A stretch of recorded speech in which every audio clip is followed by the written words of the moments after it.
cuando mi esposo me tiró el papel del divorcio en la cara y me gritó que me largara de su casa con mi hija enferma, que él lo quería todo y que no nos soportaba más, no derramé ni una lágrima. Lo miré directo a los ojos mientras él esperaba verme derrumbada, suplicante como siempre. Pero esta vez algo había cambiado dentro de mí. Recogí ese papel del suelo con calma, lo doblé cuidadosamente y le dije que estaba de acuerdo con todo. Él sonrió con esa arrogancia que yo conocía tan bien, pensando que había ganado. Su amante estaba recostada en el sofá que yo había pagado, riéndose de mí, mirándome con desprecio. Mi esposo la abrazó frente a mí y dijo que por fin se libraría de la vieja estorbosa que le había arruinado la vida. Salí de esa casa con mi hija Sofía, quien a pesar de su leucemia encontró fuerzas para apretarme la mano. Nos fuimos sin hacer escándalo. Él nunca imaginó que yo ya había movido cada pieza en el tablero. Durante meses fingí ser la esposa sumisa y derrotada, mientras preparaba el golpe que le cambiaría la cara para siempre. El día de la audiencia final llegó más rápido de lo que él esperaba. Ahí estaba Roberto con su traje nuevo, el que seguramente le compró esa mujer con el dinero que él sacaba de nuestras cuentas. Su abogado lucía confiado, con esa sonrisa prepotente de quien cree tener todas las cartas ganadoras. Pero cuando mi abogada comenzó a hablar y puso sobre la mesa el primer documento, vi cómo la sangre abandonaba el rostro de su representante legal. Roberto palideció cuando escuchó las palabras herencia, propiedades y cuentas bancarias internacionales. Su boca se abrió, pero no salió ningún sonido. La jueza levantó la vista de los papeles y lo miró con una mezcla de sorpresa y decepción. Ese fue el momento exacto en que Roberto comprendió que había subestimado a la mujer equivocada. Sigue mi historia hasta el final y comenta la ciudad desde donde me estás viendo para saber qué tan lejos ha llegado mi relato. Mi nombre es Mercedes y tengo 67 años. Sé que para muchos eso significa ser invisible, especialmente cuando tu marido encuentra a una mujer 20 años menor. Pero mi historia no trata sobre convertirme en invisible. Trata sobre cómo usé esa invisibilidad para proteger todo lo que realmente importaba. Conocí a Roberto cuando yo tenía 23 años. Él era el hijo del dueño de una pequeña ferretería en Puebla, y yo trabajaba como secretaria en una notaría. No éramos ricos, pero tampoco nos faltaba nada. Nos casamos después de 2 años de noviazgo en una ceremonia sencilla en la iglesia del barrio. Mi mamá me dijo ese día que el matrimonio era sacrificio y entrega, que una buena esposa siempre ponía a su familia primero. Y eso hice durante 44 años. 44 años preparando sus comidas favoritas, planchando sus camisas hasta que quedaran perfectas, cuidando de su madre cuando enfermó de diabetes y nadie más quería hacerlo. 44 años criando a nuestros hijos, Rafael y Daniela, prácticamente sola porque Roberto siempre estaba ocupado con el negocio. Cuando nació Sofía, mi nietecita hermosa, y le diagnosticaron leucemia a los 5 años, fui yo quien dejó todo para cuidarla. Daniela estaba destruida, apenas podía funcionar del dolor de ver a su hija así. Así que yo me convertí en la enfermera, la compañera de quimioterapias, la que limpiaba cuando vomitaba, la que le cantaba canciones de cuna a las 3 de la mañana cuando el dolor no la dejaba dormir. Roberto apenas visitaba el hospital. Decía que no soportaba ver a la niña así, que le dolía demasiado. Pero encontraba tiempo para sus partidas de dominó los viernes, para sus carnes asadas con los amigos los domingos, para sus escapadas de pesca cada mes. Yo nunca reclamé. Así me habían enseñado que debía ser. Una buena esposa, una buena abuela, siempre disponible, siempre sacrificada, siempre en segundo plano. La ferretería creció con los años. Roberto abrió 2 sucursales más en la ciudad. Yo llevaba la contabilidad desde casa, sin cobrarle ni un peso, mientras cuidaba de la casa y de Sofía. Hacía malabares entre las facturas, las citas médicas, la comida, la limpieza. Dormía 4 horas diarias si tenía suerte. Mis manos se llenaron de arrugas. Mi cabello se volvió completamente blanco. Mis rodillas comenzaron a doler de tanto subir y bajar escaleras entre la casa y el cuarto de Sofía. Pero seguía adelante, porque eso era lo que hacía una mujer como yo, seguir adelante sin importar qué. Mi papá murió cuando yo tenía 18 años y me dejó una casa vieja en Oaxaca que nadie quería. Estaba en tan malas condiciones que mis hermanos no pelearon por ella. Me la dejaron a mí casi como un favor. Durante años estuvo ahí, abandonada, mientras yo vivía mi vida en Puebla. Nunca le mencioné mucho a Roberto sobre esa propiedad. Para él era solo una casa vieja, sin valor en un pueblo olvidado. Lo que Roberto nunca supo, lo que nadie supo, era que mi papá también me había dejado unos terrenos cerca de esa casa. Terrenos que en ese momento no valían nada, pero que estaban registrados a mi nombre únicamente. Terrenos por los que nunca nadie preguntó, porque asumieron que si la casa no valía nada, el resto tampoco. Todo comenzó a cambiar hace 2 años. Roberto empezó a llegar tarde, muy tarde. El olor a perfume barato impregnaba sus camisas. Perfume que definitivamente yo no usaba. Cuando le preguntaba dónde había estado, me respondía con irritación que en el negocio, que tenía muchas responsabilidades, que yo no entendía la presión que él manejaba. Comenzó a tratarme diferente. Ya no era indiferencia, era desprecio.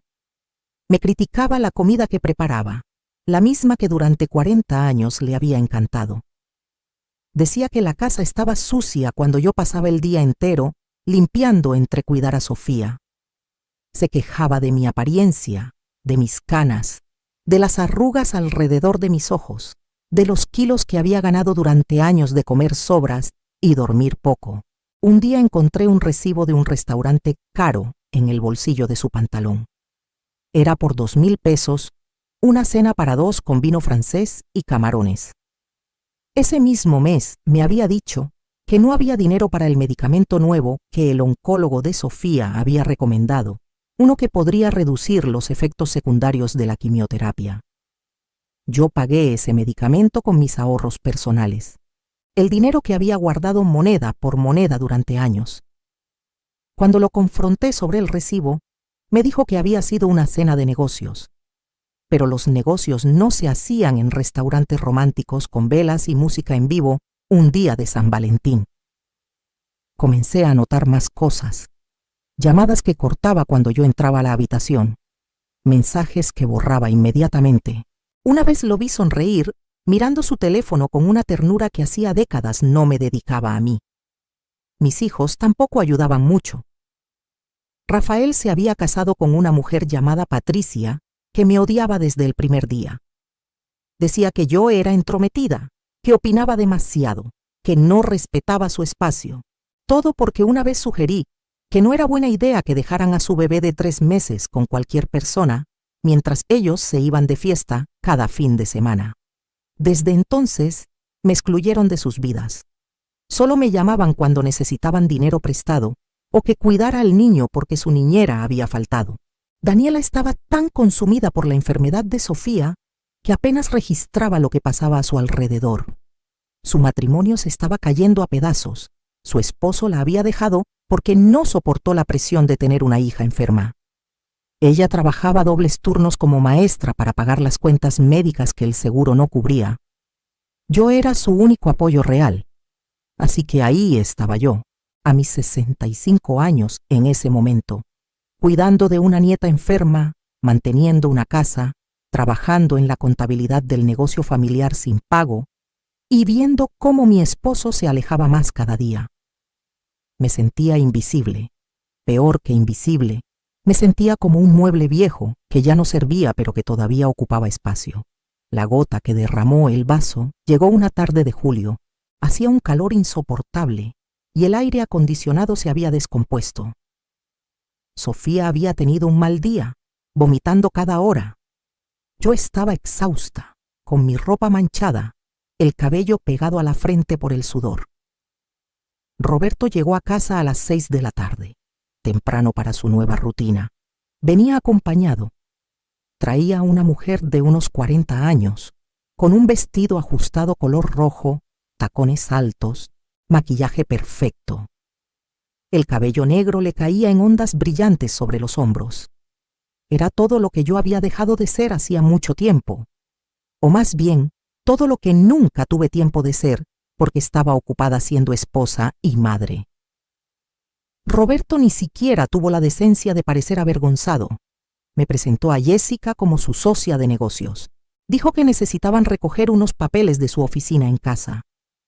Ella me miró de arriba abajo con una sonrisa burlona.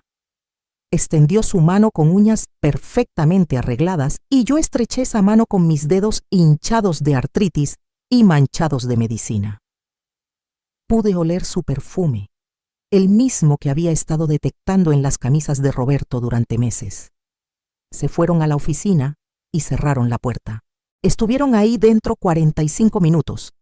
Podía escuchar risas, murmullos. Cuando salieron, el cabello de ella estaba ligeramente despeinado y Roberto tenía esa expresión de satisfacción que yo conocía bien. Jessica se despidió de mí con un hasta luego, Mercedes, cuídate mucho, con un tono que destilaba condescendencia. Esa noche Roberto no cenó en casa. Dijo que tenía más reuniones de negocios. Yo me quedé ahí, en esa cocina, mirando la comida que había preparado enfriarse en el plato. Algo dentro de mí se rompió, pero no de la manera que esperarías. No lloré ni grité. Simplemente sentí una claridad fría y absoluta. Por primera vez en 40 y tantos años, dejé de preguntarme qué había hecho mal y comencé a preguntarme qué iba a hacer al respecto. A la mañana siguiente llamé a un abogado. No cualquier abogado, sino la mejor abogada de divorcios de Puebla, una mujer llamada Doctora Hernández que tenía reputación de ser implacable. Le conté todo.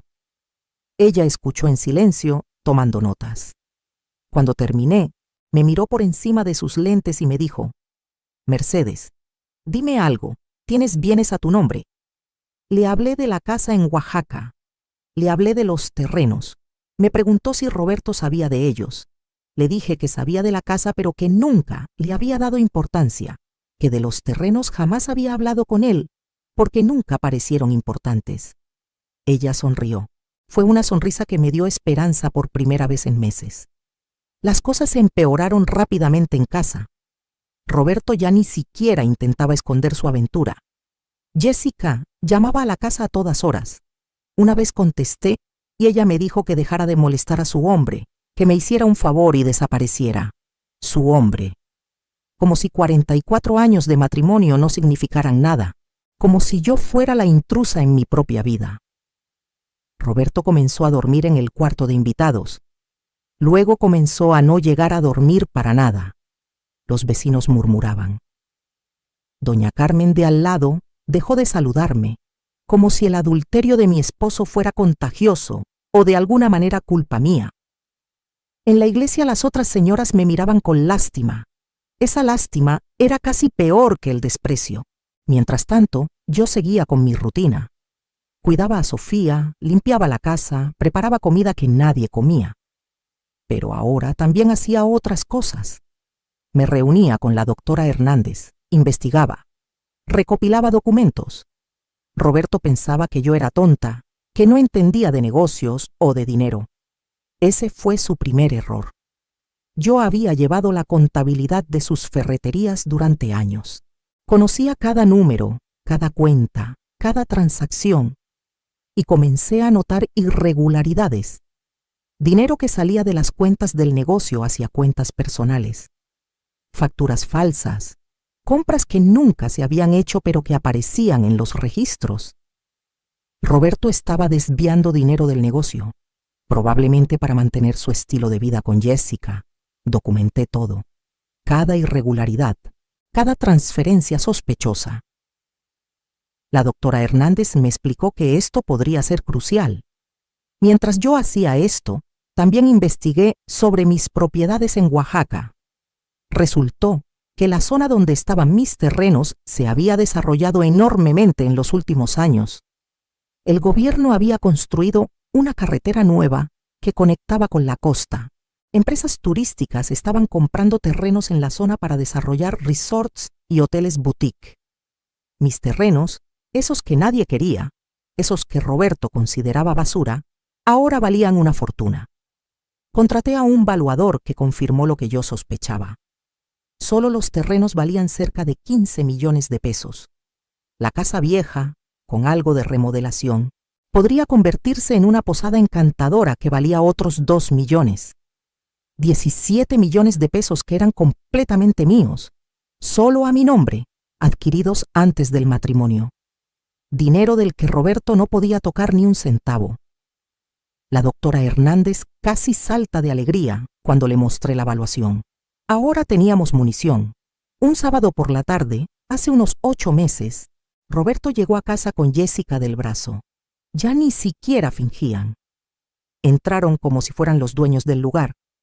Yo estaba en la sala con Sofía leyéndole un cuento. La niña había tenido una semana buena. Su cabello estaba comenzando a crecer de nuevo después de la última ronda de quimioterapia. Roberto me miró con desprecio absoluto y dijo: «Necesitamos hablar». Jessica se sentó en mi sofá, cruzó las piernas y me sonrió como si fuera la reina del mundo. Roberto sacó unos papeles de su maletín. Los dejó caer sobre la mesa de centro. «Papeles de divorcio», dijo Mercedes. «Esto se acabó. Quiero el divorcio y quiero que te largues de mi casa». Sentí que Sofía se tensaba a mi lado. La abracé más fuerte. Le pregunté con la voz más calmada que pude si estaba seguro. Él se rió. «Seguro. Mercedes, llevo seguro desde hace años. Me quedé contigo por lástima, por no crear escándalo. Pero ya me cansé. Mírate. Eres una vieja amargada y fea. No tienes nada que ofrecerme. Jessica es todo lo que tú nunca fuiste.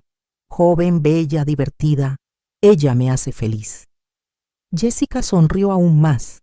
Se levantó y caminó hacia Roberto. Lo besó en la boca frente a mí, frente a mi nieta de 7 años. Luego me miró y dijo: «Lo siento, Mercedes, pero así es el amor. Cuando llega, llega. Y Roberto y yo nos amamos. Tú ya cumpliste tu tiempo». Le pregunté a Roberto qué pasaría con Sofía, con Daniela. Él se encogió de hombros. «Ese no es mi problema. Sofía no es mi nieta de sangre de todos modos. Es hija de Daniela, con ese bueno para nada que la abandonó. Y Daniela es lo suficientemente grande para cuidarse sola. Tú también. Arréglense como puedan.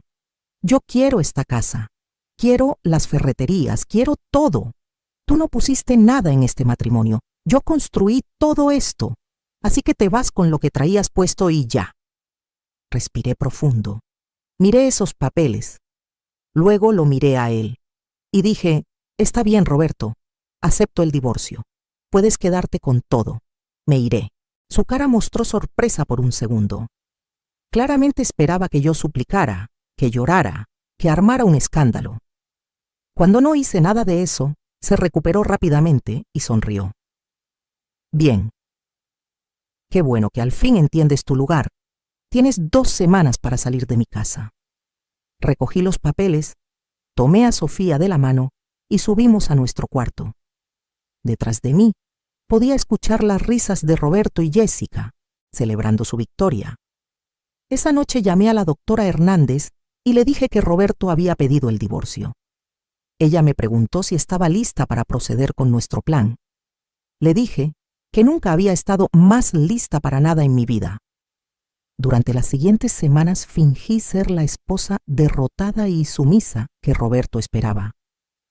Me mudé a un departamento pequeño con Sofía. Era un lugar humilde de 2 habitaciones en una zona no muy buena de la ciudad, pero era lo que podía pagar con mis ahorros limitados. Roberto ni siquiera ofreció ayudar con la mudanza o con dinero para la renta. Estaba demasiado ocupado remodelando nuestra casa, borrando cualquier rastro de mí. Daniela estaba destrozada cuando le conté todo. Quería confrontar a su papá, gritarle, hacerle ver lo que estaba haciendo. Pero yo le pedí que se mantuviera calmada, que confiara en mí. Le dije que tenía un plan, pero que necesitaba que ella actuara normal, como si estuviéramos resignadas a perder todo. Fue difícil para ella, pero confió en mí. Rafael, por otro lado, se puso del lado de su padre. Dijo que era natural que un hombre buscara felicidad, que yo había dejado de esforzarme, que no podía culpar a papá por querer estar con alguien que lo apreciara. Patricia, su esposa, estuvo completamente de acuerdo. Incluso tuvieron el descaro de invitar a Jessica a una cena familiar, presentándola como la nueva pareja de Roberto. Yo no fui invitada. Eso dolió más de lo que quiero admitir. Perder a tu hijo, ver que elige al padre adúltero sobre la madre que sacrificó todo, eso te parte el alma. Pero usé ese dolor como combustible. Cada humillación, cada desprecio, cada risa burlona, lo guardé todo y lo convertí en determinación. Mientras tanto, Roberto procedió con el divorcio de manera agresiva. Su abogado era un hombre arrogante llamado licenciado Fuentes, conocido por ser despiadado. En las primeras audiencias, argumentaron que yo no tenía derecho a nada, porque no había contribuido económicamente al matrimonio. Dijeron que Roberto había construido el imperio de ferretería solo, con su esfuerzo y sudor, que yo había sido simplemente un ama de casa, que vivió de su generosidad durante décadas. El licenciado Fuentes me miraba con desdén cada vez que hablaba. Trataba de intimidarme con términos legales complicados, con amenazas veladas de dejarme en la calle sin nada. La doctora Hernández jugaba su papel perfectamente. Parecía apenas competente, como si estuviera haciendo lo posible con un caso perdido. Pedía pequeñas cosas, una pensión mínima, tal vez algo de dinero para ayudar con los gastos de Sofía. Roberto y su abogado rechazaban todo con risas. Nada. Ella no merece nada, decía Roberto en cada audiencia. Yo me sentaba ahí, con ropa sencilla, sin maquillaje, viéndome exactamente como la vieja derrotada que ellos creían que era. Pero por dentro, estaba contando los días para la audiencia final. 3 meses después de que Roberto me entregara los papeles de divorcio, llegó el día de la audiencia final. Me levanté temprano esa mañana, me bañé con calma y me puse un vestido azul marino sencillo, pero elegante, que había comprado especialmente para la ocasión. Me maquillé ligeramente, me peiné con cuidado. Cuando me miré al espejo, vi a una mujer diferente de la que había sido meses atrás. Seguía teniendo 67 años, seguía teniendo arrugas y canas, pero había algo nuevo en mis ojos. Había poder. Sofía estaba con Daniela. La niña estaba respondiendo bien al tratamiento finalmente. Su cabello estaba creciendo en pequeños rizos suaves y sus mejillas habían recuperado algo de color. Antes de salir, la besé y le dije: «Abuelita va a arreglar las cosas hoy, mi amor». Ella me abrazó fuerte y me susurró: «Te quiero, abuelita. Eres la persona más valiente que conozco». Esas palabras me dieron la fuerza final que necesitaba. Llegué al juzgado 30 minutos antes. La doctora Hernández ya estaba ahí, con 2 maletines grandes llenos de documentos. Me sonrió y me dijo: «Lista, Mercedes. Hoy cambiamos tu vida». Roberto llegó 15 minutos tarde como siempre, con Jessica colgada de su brazo. Ella llevaba un vestido rojo brillante completamente inapropiado para un juzgado, tacones de 10 centímetros y suficiente perfume como para ahogar a alguien. Roberto llevaba su mejor traje, el azul oscuro que yo le había regalado en nuestro 30º aniversario, y lucía una sonrisa de absoluta confianza. El licenciado Fuentes venía detrás de ellos, igualmente confiado, con su maletín de piel cara y su actitud de superioridad. Entramos a la sala. La jueza era una mujer de unos 50 años llamada Magistrada Ruiz, conocida por ser justa pero estricta. Había leído sobre ella, sabía que no toleraba tonterías y que tenía especial desprecio por los hombres que abandonaban a sus esposas después de décadas de matrimonio. Nos sentamos en nuestros respectivos lugares. Roberto y Jessica se susurraban cosas y se reían por lo bajo. El licenciado Fuentes organizaba sus papeles con movimientos precisos y ensayados. La doctora Hernández permanecía tranquila, con las manos sobre la mesa. La magistrada Ruiz entró y todos nos pusimos de pie. Ella se sentó, Nos indicó que hiciéramos lo mismo y abrió el expediente. Comenzó leyendo un resumen del caso. Un matrimonio de 44 años, sin acuerdo prenupcial, 3 propiedades compartidas, un negocio de ferreterías y una solicitud de divorcio presentada por el esposo que buscaba quedarse con todos los bienes argumentando que la esposa no había contribuido al patrimonio familiar. La magistrada levantó la vista y preguntó: ¿están estas afirmaciones correctas? El licenciado Fuentes se puso de pie y confirmó que sí, que su cliente Roberto Mendoza había construido todo el patrimonio familiar con su trabajo y esfuerzo, y que la señora Mercedes no tenía derecho legal a reclamar nada. La magistrada me miró a mí. Doctora Hernández, ¿cuál es la posición de su clienta? La doctora Hernández se levantó lentamente. Su señoría, mi clienta tiene una posición muy clara. Y procedió a abrir el primer maletín. La doctora Hernández sacó el primer conjunto de documentos y los colocó sobre la mesa. Su señoría, me gustaría comenzar estableciendo las contribuciones de mi clienta al patrimonio familiar. Durante 44 años, la señora Mercedes Flores de Mendoza trabajó sin remuneración como contadora del negocio familiar. Aquí tengo registros que muestran que ella era quien llevaba la contabilidad completa de las 3 ferreterías. Roberto se movió incómodo en su silla. El licenciado Fuentes trató de objetar diciendo que eso era parte de las obligaciones maritales. La magistrada lo silenció con una mirada. La doctora Hernández continuó: además, tengo declaraciones de proveedores y empleados que confirman que la señora Mercedes era quien manejaba las relaciones con proveedores, quien negociaba precios, quien de hecho tomaba muchas de las decisiones del negocio mientras el señor Mendoza se ocupaba de otras actividades. Puso sobre la mesa declaraciones firmadas y notariadas. Roberto comenzaba a verse menos confiado, pero eso no es todo. Su señoría, mi clienta también ha descubierto ciertas irregularidades en el manejo de las finanzas del negocio familiar. La doctora Hernández sacó otro conjunto de documentos: registros bancarios, copias de cheques, transferencias. Durante los últimos 3 años, el señor Mendoza ha estado desviando dinero de las cuentas del negocio hacia cuentas personales, un total de 2.300.000 pesos.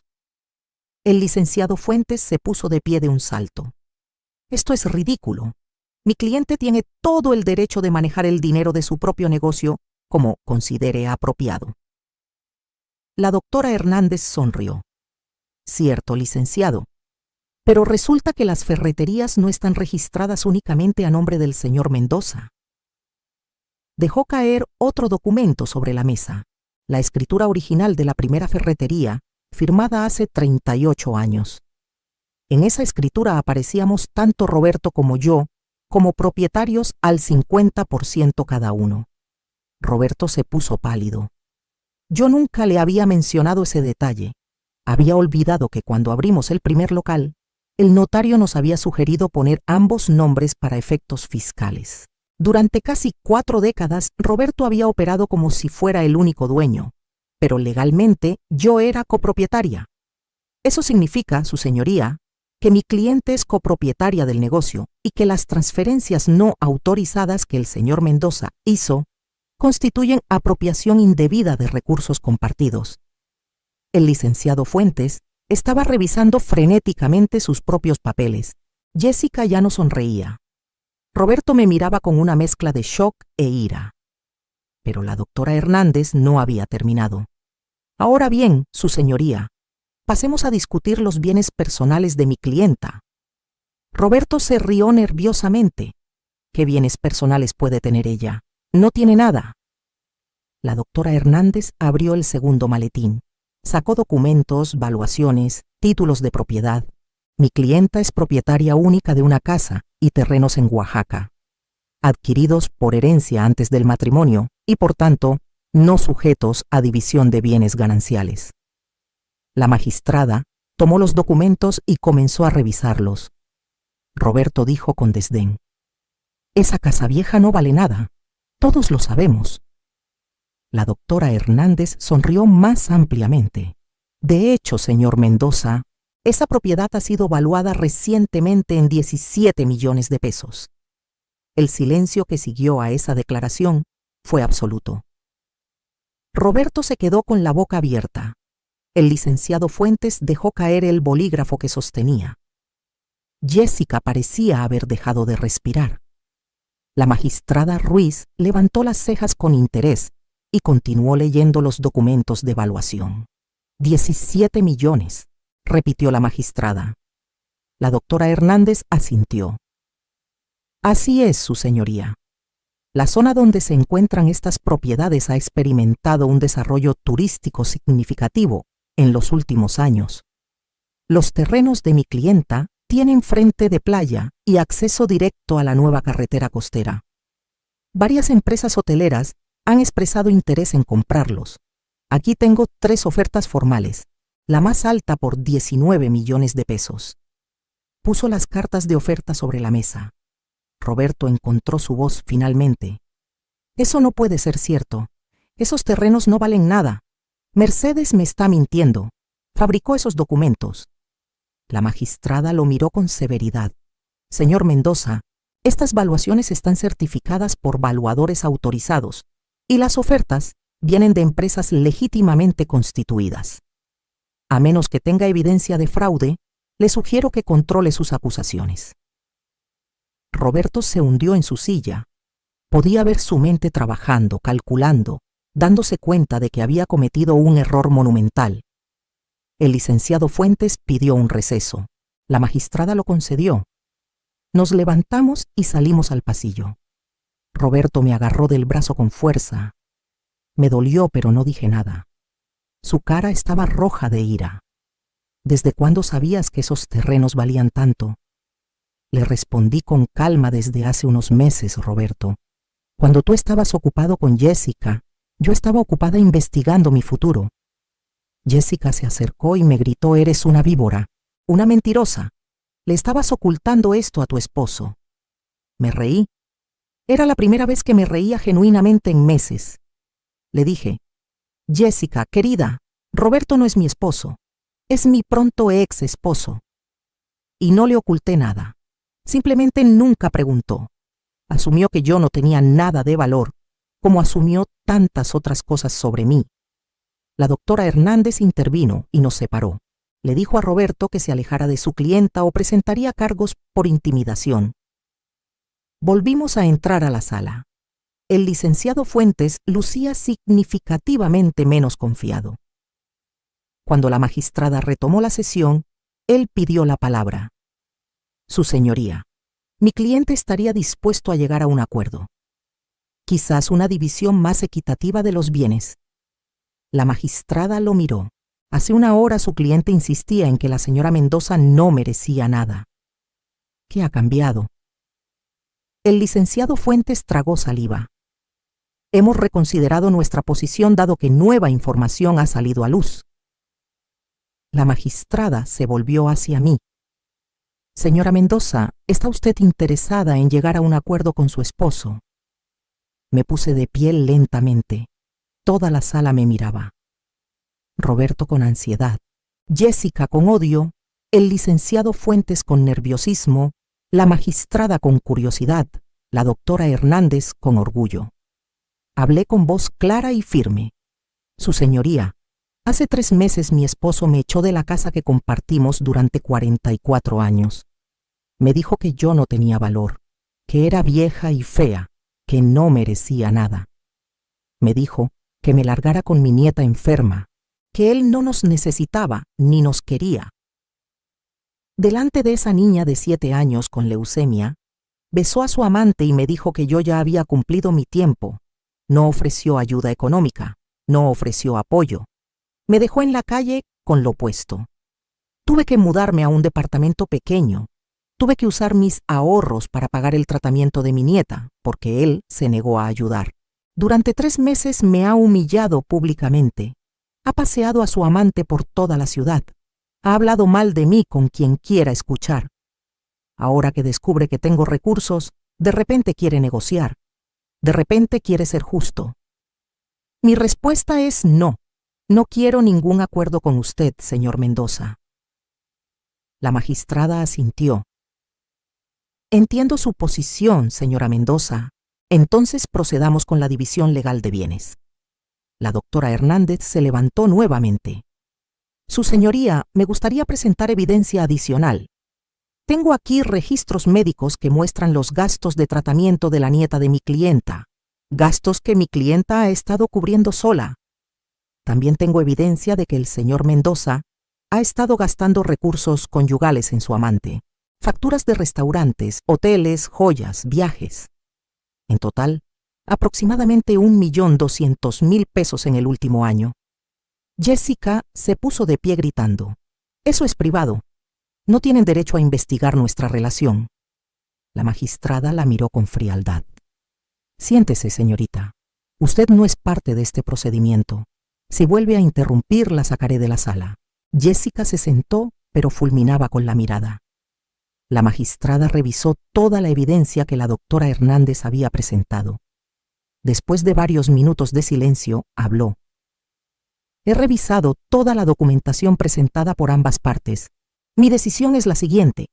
Las 3 ferreterías, siendo propiedad compartida según la escritura original, serán divididas de la siguiente manera. El 50% corresponde legalmente a la señora Mercedes Mendoza como copropietaria original. Del 50% restante que corresponde al señor Roberto Mendoza, la mitad será asignada a la señora Mendoza como parte de los bienes gananciales del matrimonio. Eso significa que la señora Mendoza se queda con el 75% de las ferreterías». Roberto se puso de pie de un salto. «Eso es un robo. No puede quitarme mi negocio».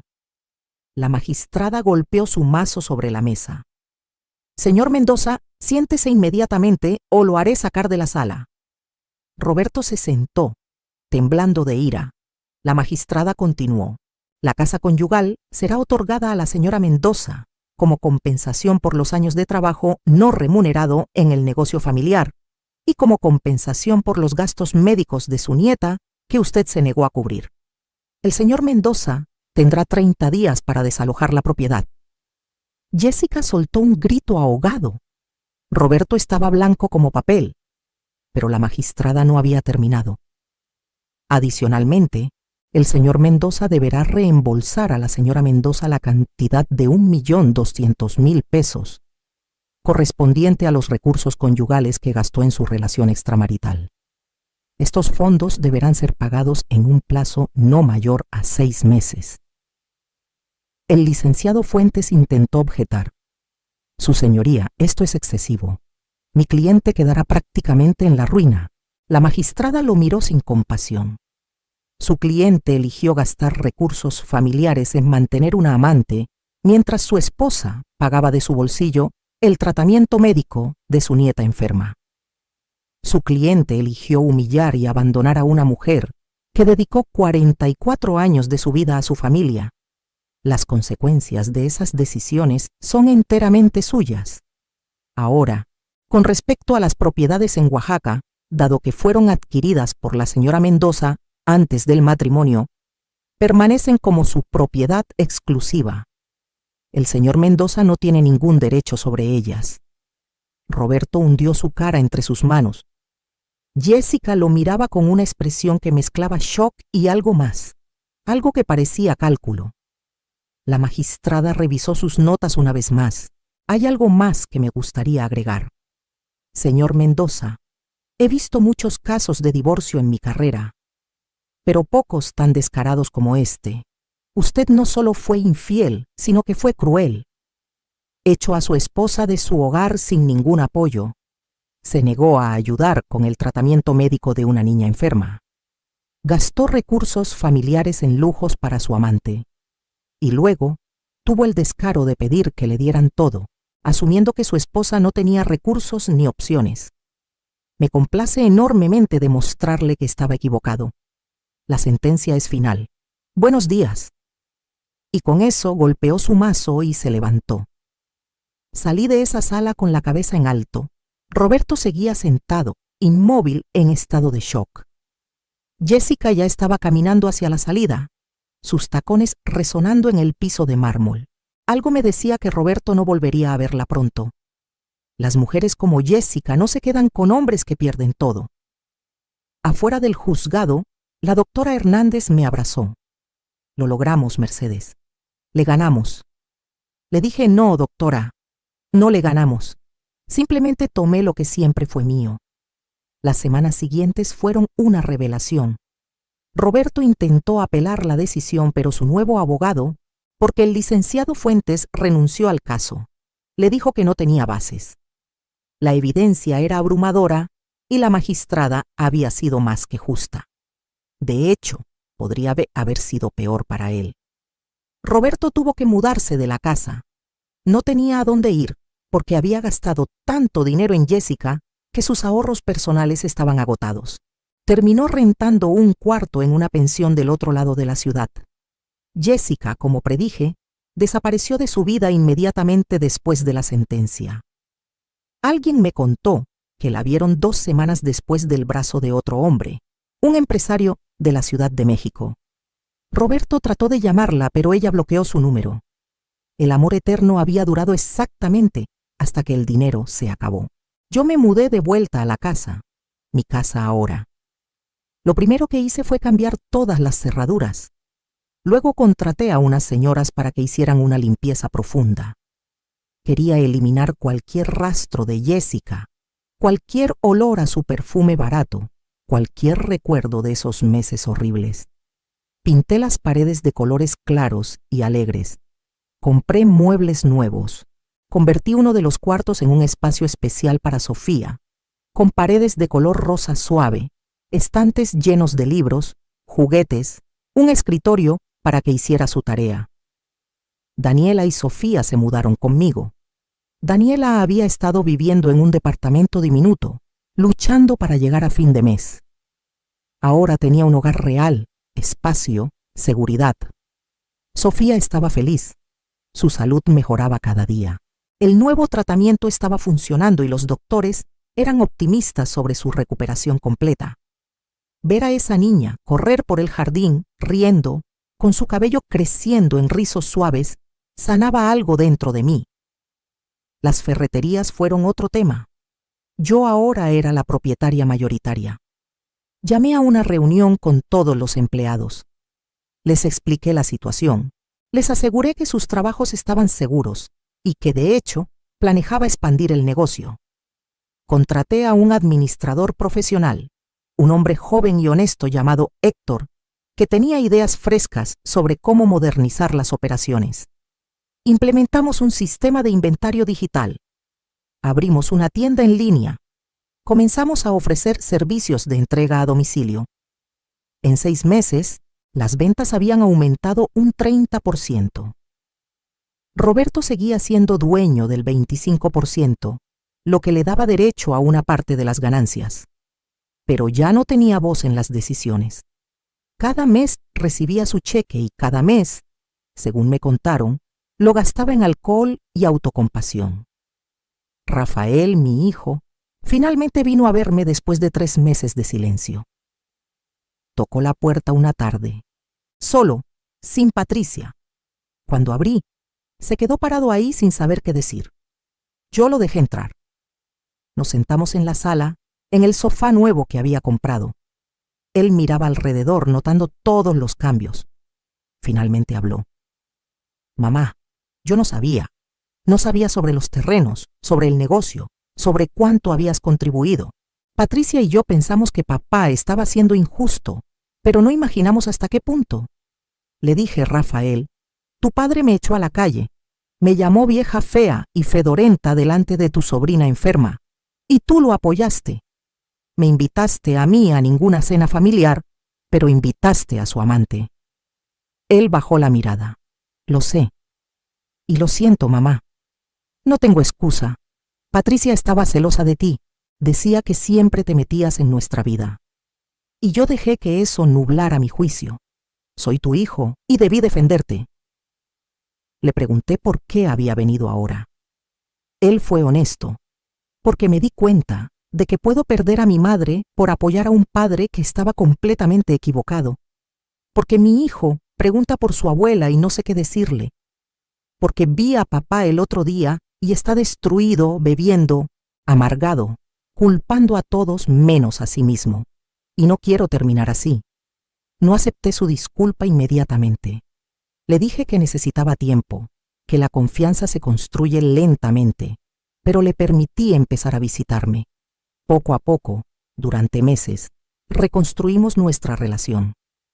Patricia nunca se disculpó, pero Rafael estableció límites con ella sobre cómo hablaba de mí. Era un comienzo. Daniela prosperaba. Con el estrés financiero eliminado, con apoyo real, con Sofía mejorando, ella comenzó a florecer. Volvió a sonreír, comenzó a salir con amigos. Incluso empezó a salir con un hombre bueno, un maestro de la escuela de Sofía que la trataba con respeto y cariño. Verla feliz me llenaba el corazón. Yo misma cambié de maneras que nunca imaginé.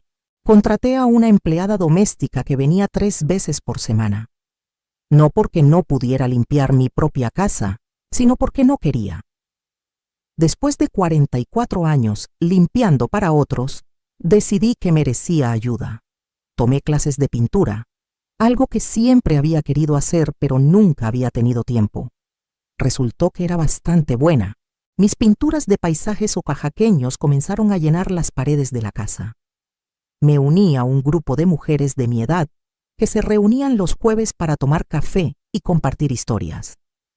Muchas de ellas tenían historias similares a la mía: esposos infieles, años de sacrificio sin reconocimiento, la lucha de encontrarse a sí mismas después de décadas de ser definidas solo como esposas y madres. Nos apoyábamos mutuamente, celebrábamos nuestras victorias, nos consolábamos en nuestras derrotas. Decidí qué hacer con las propiedades en Oaxaca. Rechacé las ofertas de compra de las empresas hoteleras. En su lugar, contraté a un arquitecto y a un constructor. Remodelamos la casa vieja de mi padre, convirtiéndola en una hermosa posada boutique de 6 habitaciones. Mantuvimos el carácter original de la construcción, pero la modernizamos con baños privados, aire acondicionado, camas cómodas. La llamé Casa Mercedes. En los terrenos, en lugar de vender, desarrollé un pequeño complejo de cabañas ecológicas. 8 cabañas construidas con materiales sustentables, diseñadas para mezclarse con el paisaje natural. Contraté a personas del pueblo local para trabajar en la posada y en las cabañas. Les pagaba salarios justos, les daba prestaciones, los trataba con respeto. La posada abrió hace 6 meses. Ha sido un éxito rotundo. Los turistas aman la autenticidad del lugar, la belleza de la costa oaxaqueña, la comida tradicional que servimos. Las reseñas en línea son excelentes y las ganancias son muy buenas, más de lo que necesito para vivir cómodamente.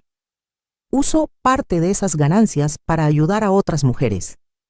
Establecí un fondo que ayuda a mujeres mayores que están pasando por divorcios difíciles. Les pagamos asesoría legal, las conectamos con recursos, les damos apoyo emocional. En el primer año ayudamos a 22 mujeres. Algunas de sus historias hacían que la mía pareciera suave, pero todas tenían esa misma chispa de determinación, ese mismo rechazo a ser víctimas. Roberto intentó volver una vez. Tocó a la puerta una noche, borracho, llorando. Decía que había cometido un error, que me extrañaba, que Jessica había sido un error terrible, que podíamos volver a intentarlo. Le dije que no. Le dije que había tenido 44 años para valorarme y que eligió no hacerlo, que yo había encontrado mi valor propia y que no necesitaba su validación, que siguiera su camino y me dejara seguir el mío. Se fue llorando. No volvió. Escuché que eventualmente dejó de beber tanto, que consiguió un trabajo en una ferretería que no era la nuestra, que vivía una vida tranquila y solitaria. Parte de mí sentía lástima por él, pero era una parte muy pequeña. La mayor parte de mí simplemente ya no sentía nada. Había usado toda mi energía emocional en él durante décadas. Ya no tenía más que dar. Sofía se recuperó completamente. Hace 3 meses recibió la noticia de que estaba en remisión completa. La leucemia se había ido. Lloramos de alegría las tres. Daniela, Sofía y yo, abrazadas en el consultorio del doctor. Sofía ahora tiene 8 años. Va a la escuela normalmente. Juega con sus amigos. Es una niña normal y saludable. Cada vez que la veo reír, cada vez que la veo correr, pienso en cómo casi perdemos todo, cómo Roberto estuvo dispuesto a abandonarla cuando más nos necesitaba. Y me siento agradecida de haberme mantenido firme, de haber luchado, de haber ganado. Hoy tengo 67 años y nunca he sido más feliz. Vivo en una casa hermosa, llena de luz y amor. Tengo un negocio próspero que me da independencia financiera. Tengo propiedades en Oaxaca que me dan alegría y propósito. Tengo a mi hija Daniela viviendo conmigo, riendo otra vez, enamorándose otra vez. Tengo a mi nieta Sofía, sana y feliz, llamándome su heroína. Tengo a mi hijo Rafael tratando de reconstruir nuestra relación, aprendiendo a ser mejor hombre de lo que su padre fue. Tengo amigas que me entienden y me apoyan. Tengo hobbies que me apasionan. Tengo planes para el futuro. Hace unas semanas, Daniela me preguntó si alguna vez lamentaba haber pasado tantos años con Roberto. Si sentía que había desperdiciado mi vida. Lo pensé cuidadosamente antes de responder.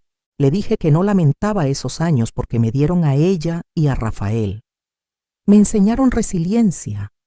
Me enseñaron mi propia fuerza. Me enseñaron que nunca es demasiado tarde para defenderte a ti misma. Que nunca es demasiado tarde para reclamar tu vida. Roberto pensó que porque yo era mayor, porque tenía canas y arrugas, porque había dedicado mi vida a mi familia, era desechable. Pensó que podía reemplazarme con una versión más joven y que yo simplemente aceptaría mi destino. Ese fue su error fatal.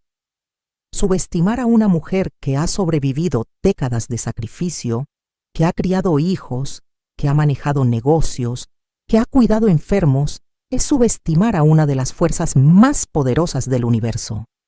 Somos sobrevivientes, somos guerreras, y cuando finalmente decidimos luchar por nosotras mismas, somos imparables.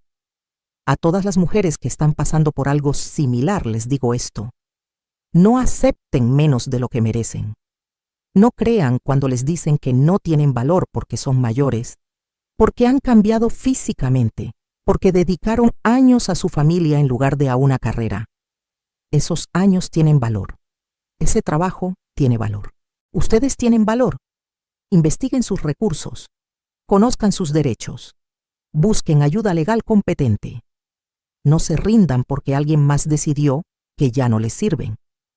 Y si tienen activos que otros desconocen, si tienen habilidades que otros subestiman, si tienen fuerza que otros no ven, úsenlos.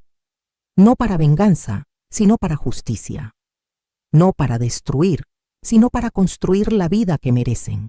Hoy visité la tumba de mi padre por primera vez en años. Le agradecí por dejarme esos terrenos que nadie quería. Le dije que finalmente entendí por qué siempre me decía que guardara algo solo para mí, que nunca pusiera todo en manos de otra persona. Él lo sabía. Sabía que algún día podría necesitar mi propia base, mi propia seguridad. Y tenía razón. Anoche cené con mis amigas del grupo de los jueves. Les conté la versión completa de mi historia, todos los detalles. Cuando terminé, hubo un momento de silencio. Luego una de ellas, Guadalupe, levantó su copa de vino y dijo un brindis. Por Mercedes, quien nos recuerda que nunca es demasiado tarde para ganar. Todas levantaron sus copas. Brindamos, reímos, compartimos nuestras propias historias de triunfo y superación. Y me di cuenta de que esto era lo que había estado buscando toda mi vida sin saberlo. No la aprobación de un hombre, no el estatus de esposa perfecta, sino esta hermandad de mujeres fuertes, esta comunidad de sobrevivientes, esta red de apoyo mutuo. En mi casa ahora, sobre la chimenea de la sala, cuelga una de mis pinturas favoritas. Es un paisaje de Oaxaca al amanecer, con el sol saliendo sobre las montañas, bañando todo en luz dorada. Lo pinté la primera vez que visité mis propiedades después de la sentencia. Me paré en esa playa. Sentí la arena bajo mis pies, escuché las olas, olí el aire salado del mar y supe que estaba exactamente donde debía estar. Ese cuadro me recuerda cada día que después de la noche más oscura siempre viene el amanecer, que después de la tormenta más feroz siempre llega la calma, que después del invierno más frío siempre florece la primavera. Sofía a veces me pregunta sobre su abuelo. Le digo la verdad de manera apropiada para su edad, que a veces las personas toman malas decisiones, que esas decisiones tienen consecuencias. Pero también le digo que nosotras estamos bien, que somos fuertes, que somos una familia y que nada ni nadie puede quitarnos eso. Daniela ha empezado a ahorrar dinero para comprar su propia casa. Podría quedarse conmigo para siempre y yo sería feliz. Pero entiendo su necesidad de independencia. Le he enseñado bien. Sabe que una mujer debe tener siempre sus propios recursos, su propio espacio, su propia seguridad. Cuando encuentre su casa, la ayudaré con el enganche, porque eso es lo que hacemos las mujeres de esta familia. Nos apoyamos, nos fortalecemos mutuamente. La semana pasada recibí una carta de una mujer llamada Rosa. Tenía 72 años y estaba pasando por un divorcio después de 50 años de matrimonio. Había leído sobre mi caso en el periódico local. Me escribió preguntando si podíamos hablar, si podía darle consejos. Nos reunimos en un café. Le conté mi historia completa. Le di el contacto de la doctora Hernández. Le hablé sobre el fondo que había establecido para ayudar a mujeres en su situación. Lloró. Me agradeció. Me dijo que había estado a punto de rendirse, de aceptar lo que su esposo le ofrecía, que era casi nada, pero que mi historia le había dado esperanza. Hace 2 días me llamó. Su abogada, usando estrategias similares a las que usó la doctora Hernández, había descubierto que Rosa tenía derechos sobre varias propiedades que su esposo había intentado esconder. La balanza había cambiado a su favor. Estaba llorando de alegría. Ese momento me confirmó algo que había estado sintiendo durante meses. Mi propósito ahora no es solo vivir mi mejor vida, aunque eso es importante. Mi propósito es ayudar a otras mujeres a reclamar las suyas. Estoy considerando escribir un libro sobre mi experiencia. No por vanidad, sino porque creo que hay miles, tal vez millones de mujeres en situaciones similares. Mujeres que han dedicado sus vidas a sus familias. Mujeres que son descartadas cuando envejecen. Mujeres que no conocen sus derechos o sus recursos. Mujeres que creen las mentiras que les dicen sobre no tener valor. Si mi historia puede ayudar, aunque sea a una de ellas, a defenderse, a reclamar lo que es suyo, a construir una nueva vida, entonces vale la pena compartirla. La doctora Hernández me animó a hacerlo. Dice que mi caso fue excepcional no solo porque gané, sino por cómo gané. Con preparación meticulosa, con paciencia estratégica, con uso inteligente de recursos que otros subestimaron.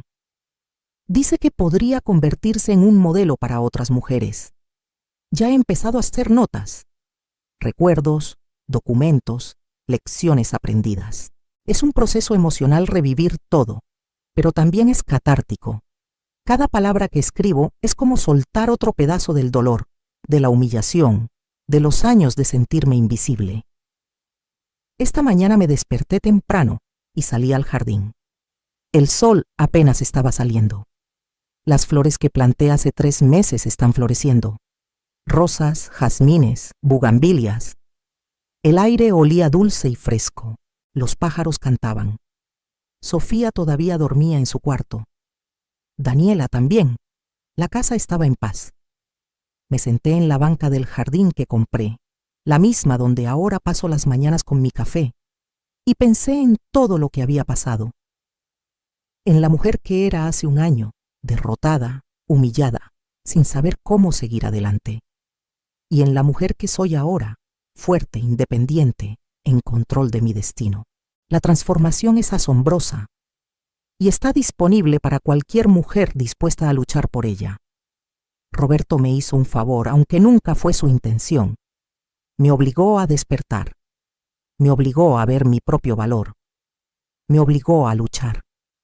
Sin su traición, su crueldad, su arrogancia, yo podría haber seguido siendo la esposa sumisa y olvidada hasta el día de mi muerte. En cambio, me convertí en la protagonista de mi propia historia. Y esa es una historia que vale la pena contar. Entonces mi mensaje final es este. Si estás pasando por una traición, por un divorcio difícil, por una situación donde sientes que has perdido todo, escúchame. No has perdido. Todavía estás aquí. Todavía estás respirando. Todavía tienes poder, incluso si no puedes verlo ahora mismo. Investiga tus opciones. Conoce tus derechos. Busca ayuda profesional. Y sobre todo no creas cuando te digan que no tienes valor. Tienes todo el valor del mundo, solo necesitas reclamarlo. La audiencia en ese juzgado duró 2 horas, pero cambió el resto de mi vida. 2 horas donde finalmente me defendí, donde finalmente dije basta, donde finalmente tomé lo que era mío. Y ahora, cada día es una celebración de esa decisión. Cada mañana que me despierto en mi casa, cada vez que reviso las ganancias de mis negocios, cada abrazo de Sofía, cada sonrisa de Daniela, cada momento de paz y alegría es evidencia de que tomé la decisión correcta, que luchar vale la pena, que las mujeres de cualquier edad merecen respeto, dignidad y justicia. Ayer visité Casa Mercedes en Oaxaca. Había pasado un mes desde mi última visita. El lugar estaba lleno de huéspedes, una pareja de Argentina, una familia de Estados Unidos, 2 amigas de Monterrey celebrando sus 60 cumpleaños. Todos estaban encantados con la propiedad, con la comida, con la hospitalidad. Me senté en la terraza mirando el océano y me sentí profundamente agradecida. Esa propiedad que nadie quería, esos terrenos que Roberto despreció, ahora me daban no solo ingresos, sino también propósito y alegría. Me quedé 2 días. Caminé por la playa, nadé en el mar, comí pescado fresco, hablé con los empleados sobre sus familias, sus sueños. Una de las camareras, Lupita, me contó que estaba ahorrando para estudiar administración hotelera. Le dije que cuando terminara sus estudios, tendría un trabajo esperándola como gerente. Lloró de agradecimiento. Le dije que las mujeres debemos apoyarnos mutuamente, ayudarnos a crecer. La última noche ahí, organicé una cena especial. Invité a todas las mujeres que trabajan en la propiedad, unas 12 en total. Cocineras, camareras, encargadas de limpieza, jardineras. Les preparé mi mole especial, el mismo que solía cocinar para Roberto y que nunca valoró. Ellas lo devoraron y me llenaron de cumplidos. Durante la cena compartimos historias. Muchas de ellas también habían pasado por matrimonios difíciles, esposos abusivos o negligentes, situaciones de pobreza y lucha. Pero todas eran sobrevivientes. Todas eran guerreras. Les conté mi historia completa por primera vez fuera de mi círculo cercano. Escucharon en silencio absoluto. Cuando terminé, una de ellas, doña Teresa, que tiene 75 años y trabaja en la cocina, dijo: «Esto es lo que necesitamos las mujeres. Necesitamos escuchar que es posible ganar, que no estamos condenadas a aguantar, que podemos cambiar nuestras vidas incluso cuando pensamos que es demasiado tarde». Esa noche, bajo las estrellas de Oaxaca, con el sonido del mar de fondo, sentí que había encontrado mi tribu. No solo mis amigas en Puebla, sino estas mujeres también.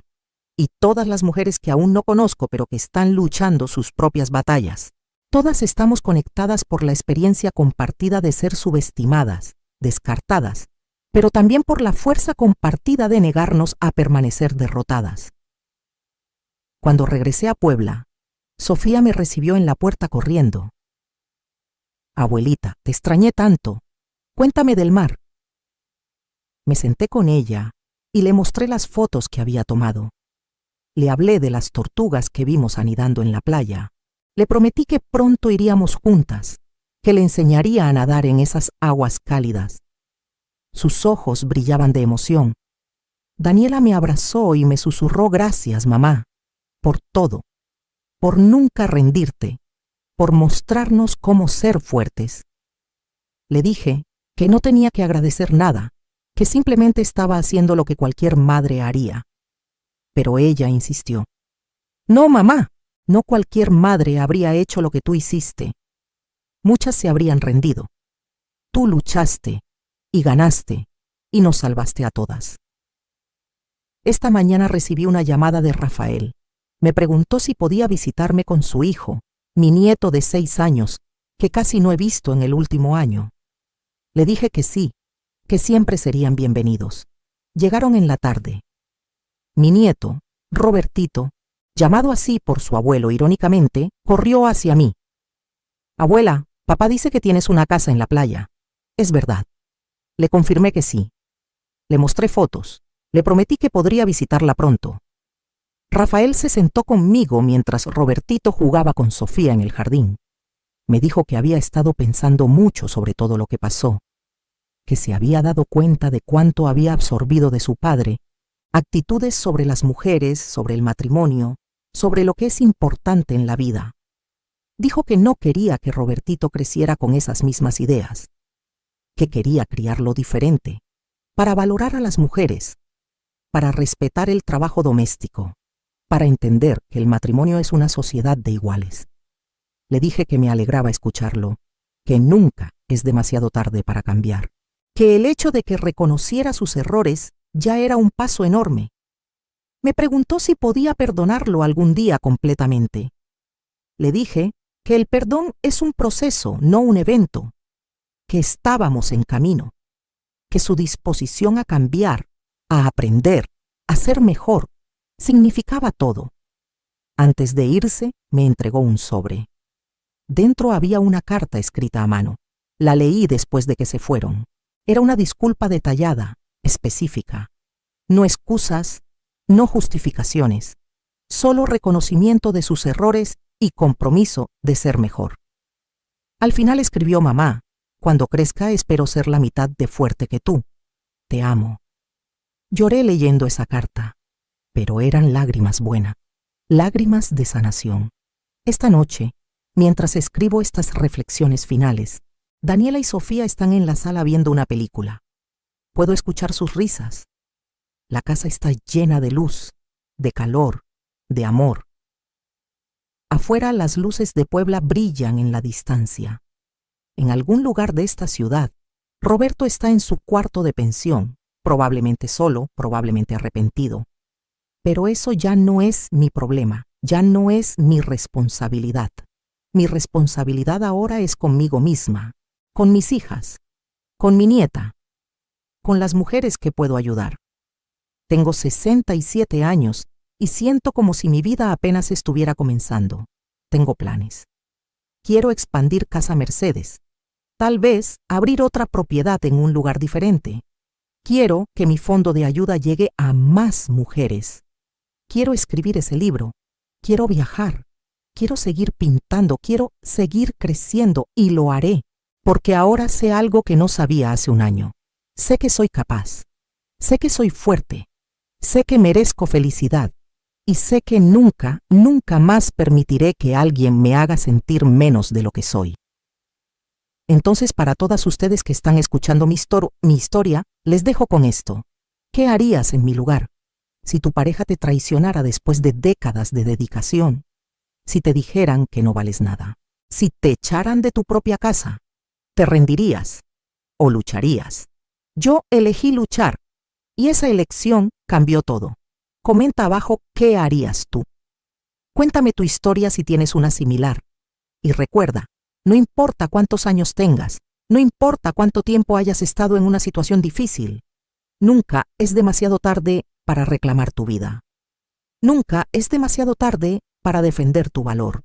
Nunca es demasiado tarde para ganar. Mi nombre es Mercedes. Tengo 67 años. Y esta es mi historia de cómo mi esposo pensó que podía destruirme, pero en cambio me obligó a descubrir mi verdadera fuerza. De cómo perdí un matrimonio pero gané mi libertad. De cómo lo que otros vieron como mi final fue en realidad mi comienzo. Y ahora, cada día que me despierto en mi casa, en mi cama cómoda, rodeada de las personas que realmente me aman, sé con absoluta certeza que tomé las decisiones correctas, que la mujer que fui, sumisa y callada, murió el día que Roberto me entregó esos papeles de divorcio, y en su lugar nació una mujer nueva, una mujer que conoce su valor, una mujer que no acepta menos de lo que merece, una mujer que no tiene miedo, una mujer imparable. Y esa mujer soy yo, Mercedes, sobreviviente, guerrera, vencedora. Esta es mi historia, y apenas está comenzando.